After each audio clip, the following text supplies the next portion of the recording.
예, 안녕하십니까. 창원시의회 김종대 의원입니다. 나라 경제가 굉장히 어려운 상황 속에서 지역 살림도 굉장히 팍팍해지는 것 같습니다. 그리고 또 날씨가 더워지는데 건강 조심하시기 바랍니다.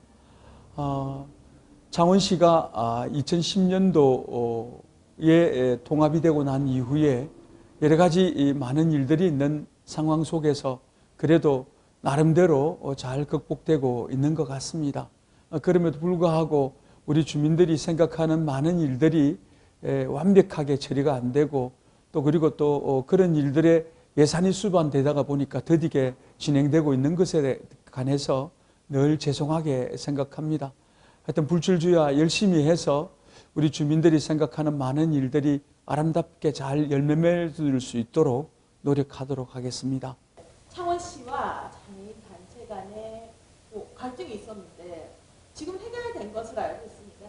어떠한 갈등이 발생했고 어떠한 과정을 거쳐서 해결이 됐다라는 부분을 좀 설명 좀 부탁드리겠습니다. 얼마 전에 창원시하고 그 장애인 단체 중에서 장애인 권리확보단이라고 하는 단체가 있습니다. 거기에서 휠체어 콜택시를 이용하는 사람들이 소위 교통약자들이 이동권에 관한 여러 가지 얘기를 하시면서 우리 지금 현재의 창원에는 100대의 콜택시가 있는데 그것이 굉장히 이용하는 데 어려움이 많고 또 사실상 그 활용하기 위해서는 굉장히 많은 시간들이 소요되고 있어서 좀 정차를 해주고 그리고 또 사실상 시간이 오래 걸리는 이유가 운전기사분들이 부족하기 때문에 생기는 문제였었습니다.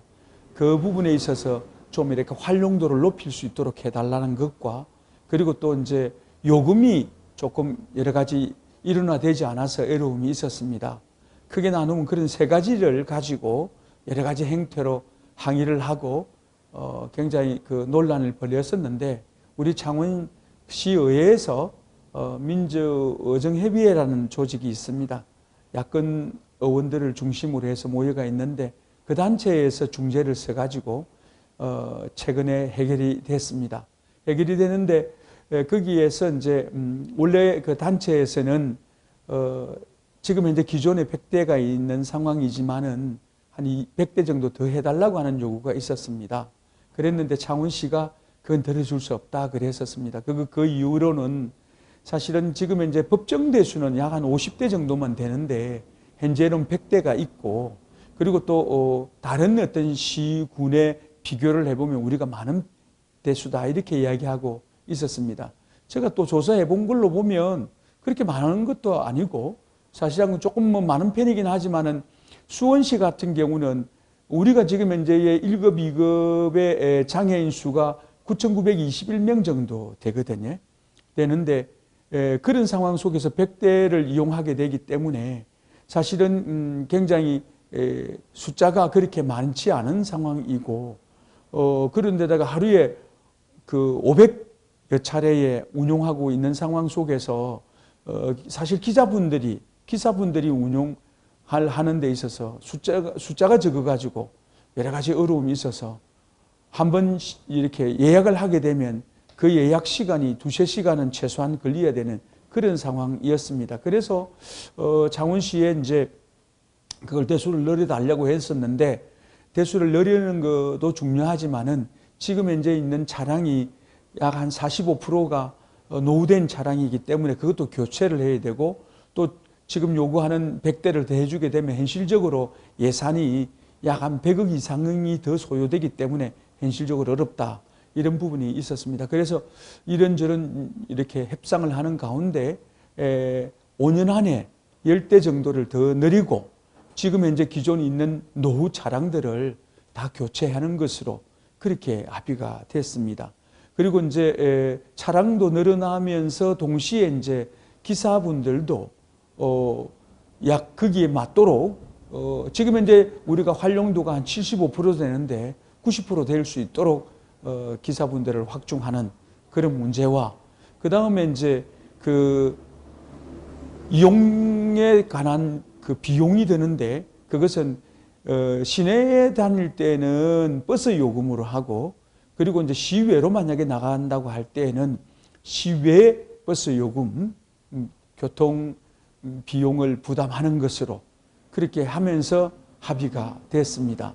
그래서 제가 볼 때는 이런 문제는 사실은 지금 현재 교통 약자들이 늘어나는 추세이고, 또 그리고 또 여기서 말하는 교통 약자들은 휠체어를 타고 다니시는 뿐만 아니고, 예를 들어서 임산부라든지 그리고 또 거동이 불편한 노인들이라든지 이런 분들도 다 이용하는 그런 시설이기 때문에 이런 부분에 대해서 우리가 투자를 하는 것은 제가 볼 때는 광역시를 지향하는 창원시에서는 당연히 해야 될 문제라고 생각합니다.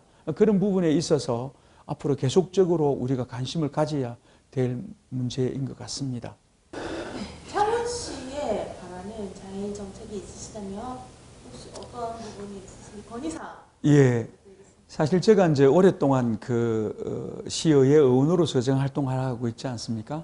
그러다가 보면 여러 가지 이제 관심 가져야 될 부분이 있는데 그 중에서 사실 장애인들 문제입니다. 왜 그런가 그러면 제가 장애인이기 때문에도 그렇지만 장애인이 양산되고 있습니다. 보건복지부의 자료에 보면 후천적 장애인들, 그러니까 교통장애라든지 그리고 또 산업재해 이런 것들로 인해서 장애인들이 양산되고 있습니다.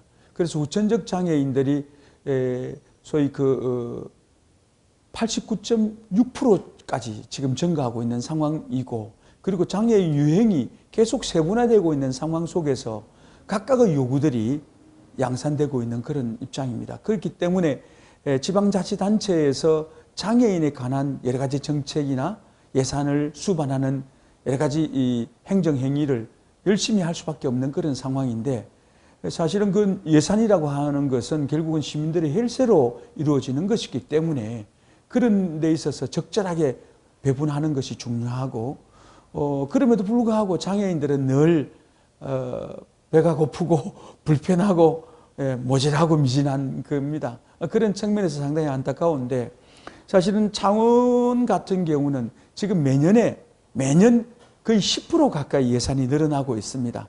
다른 것들은 좀 줄어드는 경향도 있지만 장애인에 관련된 예산은 계속 늘어나고 있는 상황 속에서 작년에 우리가 2015년도 결산액이 2조 7,500억 정도 되는 상황에서 실제 가용할 수 있는 예산은 3,400억밖에 안 되는 상황입니다.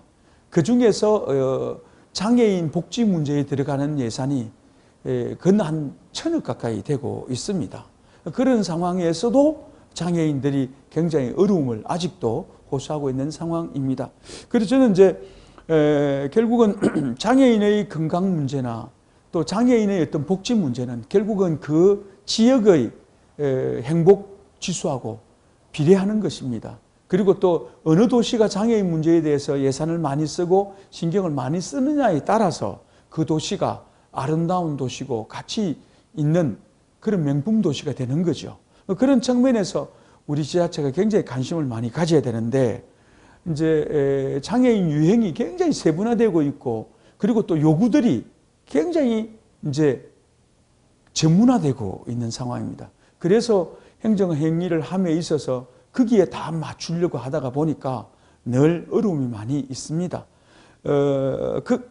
그래서 여러 가지 법령들이 많이 만들어지고 제도가 만들어지지만은 그 제도에 다 따라가지를 못하고 있는 것이 현실적으로 어려운 일인데, 저는 이제 여러 가지 다른 요구들보다는 지금 현재 현행에 있는 소위 제도나 법령, 조례나 이런 것들이 좀 충실해지는 그런 노력들이 지자체에 요구하고 싶은 내용이죠.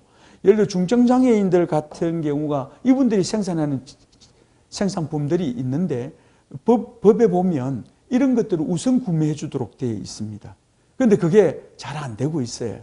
안 되고 있고, 그 다음에 또 청각장애인은 청각장애인대로 예를 들어 의사소통에 제일 어려움이 있지 않습니까? 그러기 위해서는 결국은 그 수화를 할 수밖에 없고, 수화 교실을 많이 늘어서 이 수어에 관한 통역의 저변 확대를 굉장히 요구하고 있습니다. 그런데 그런 곳에 요구대로 우리가 예산을 못 주고 있는데, 그런 것들은 좀 최소한의 경비들이 좀 많이 지출이 되면 참 좋겠다 그런 생각이고, 그 외에도 이제 장애인들도 건강해야만이 사회적 비용이 적게 듭니다. 그런 측면에서 사회에 여러 체육시설이 있지만 장애인 전용 체육관 같은 경우도 우리가 만들어서 장애인들의 어떤 건강이나 복지에 관해서 신경을 쓰게 되면 그것이 궁극적으로 지자체의 예산을 절감하는 하나의 방법일 수 있고, 또 그것을 통해서 우리 지역에 사는 사람들의 소위 만족도가 높아질 수 있지 않을까 하는 생각이 들어서, 지금까지도 공무원들이 굉장히 고생하고 있긴 하지만 좀 더 노력을 촉구하는 바입니다. 관리가 허술하다는 지적이 나오고 있습니다. 한 언론을 통해서 관리가 허술하다는 지적이 나오고 있는데, 앞으로의 계획, 어떻게 관리를 하실 것이라는 생각을 좀. 지금 현재로서는 이제 일본군 위안부 추모 조형물 건립위원회는 해산이 되었고, 오동동 일본군 위안부 추모 조형물, 그러니까 인권 자주 평화 다짐비를 지키는 시민의 모임이 새로 발족이 되었습니다. 그 단체에서 이제 그 일본군 위안부 추모 조형물을 관리하게 되는데, 거기에서 지금 여러 가지 계획들을 세우고 있습니다만은, 창원시가 이런 부분에 대해서 우리가 원래 계획대로 그게 추진되지 않았기 때문에, 그 안에 보면 문화광장이 새로 만들어지고 있지 않습니까? 그것의 준공과 함께 거기에 원래 계획대로 이제 조형물의 보완 시설들을 조형물을 더 만들고, 그 다음에 예를 들어서 뭐 표집석이라든지, 그리고 뭐 가로등이라든지, 그리고 그 옆에 소위 이렇게 좀 휴게 공간 시설들을 지금 이렇게 만들어내는 일이라든지, 이런 것들을 지금 더 곧 하려고 하고 있습니다. 설계는 대략 지금 나와 있는 상황이고, 그걸 가지고 이제 추모 조형물 시민 지키기 모임하고 같이 이렇게 그 부분에 대해서 협의를 해서 결정이 되면, 곧 그런 것에 대한 보완이 되게 되면 원래 계획대로 그것이 아름답게 만들어질 것으로 그렇게 계획하고 있습니다. 이제 7월 1일이면 후반기 의장단이 구성이 됩니다. 의장으로도 거론되고 계시던데 의원님의 생각은 어떠신지? 예, 저 개인적으로는 제가 그 5선이나 지금 시의회 경력이 있기 때문에 자연스럽게 시의회에서 생기는 중요한 문제의 책임을 맡고자 하는 게 저 희망입니다.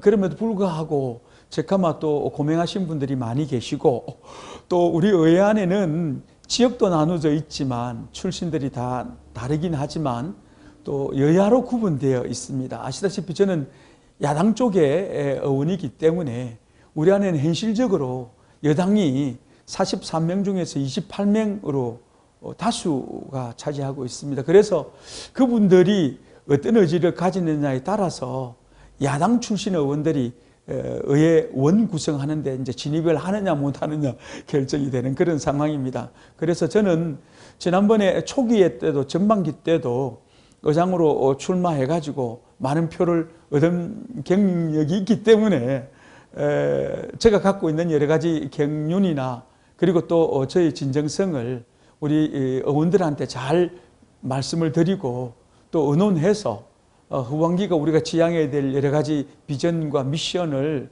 잘 하기 위해서는 내 같은 사람이 필요하지 않겠냐 이렇게 설득해서 의장단에 좀 진입을 하면 좋겠다 그렇게 꿈꾸고 있습니다. 경남도지사가 취임부터 역점적으로 추진하던 채무 제로에 성공했다고 달성했다고 하면서 선포식을 갖고 빚이 없는 경남도다 이렇게 나오셨는데 그에 대한 입장은 어떠신지? 예, 경상남도가 사실 큰일 하셨습니다. 사실 부채가 1조 3,488억이나 되는 큰 돈을 3년 동안에 이걸 갚아낸다고 하는 것이 제가 볼 때는 그 홍준표 지사 아니면 할 수 없는 그런 대단한 일입니다.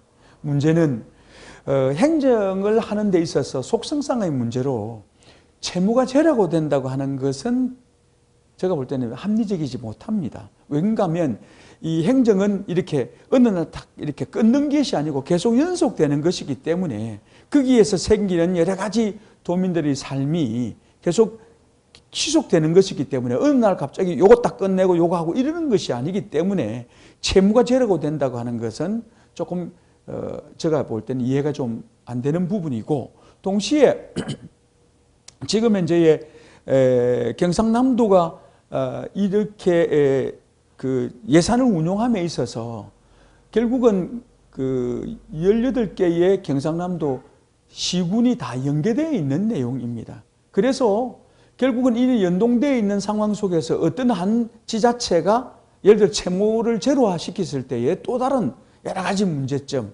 그러니까 순기능보다도 역기능이 더 많은 그런 결과가 나올 수가 있습니다.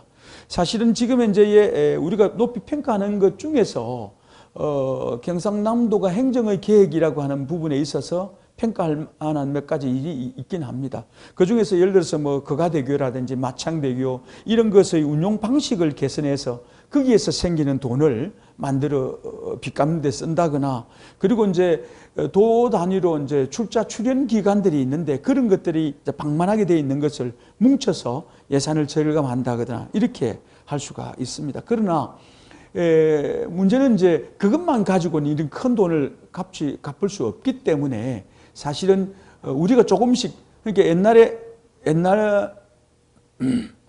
전임 지사 김두관 지사님께서 쭉 진행해 왔던 것에 연계된 내용이긴 하지만은 김해에 보면 유통관광단지의 그 부지 청산 대금이 있었습니다. 그런 것이라든지, 그리고 또 경남시군에 우리가 지원해야 될 그런 SOC 사업들 이런 것들 다 중단시키고 신규 사업은 전혀 하지 않았습니다. 그런데다가 경상남도가 국가나 각 지자체하고 같이 연계해서 매칭 사업으로 진행하고 있는 게 있습니다.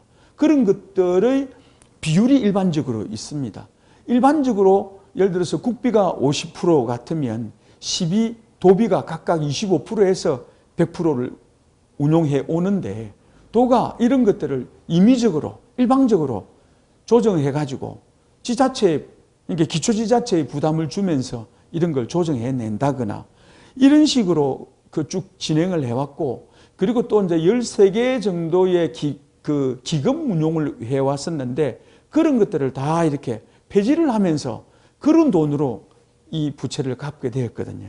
그렇기 때문에 제가 볼 때는 부채는 갚았지만 또 다른 여러 가지 부담해야 될 그런 그 행정적 내용들이 누적이 되어 있는 상황이고, 그리고 결국은 이런 것들을 함에 있어서 예를 들어서 어떤 그 특정의 어떤 정치인의 어떤 지적으로 이게 악용되고 있고 도구가 된다고 하는 것은 바람직한 행정행위가 아니라고 볼 수 있습니다.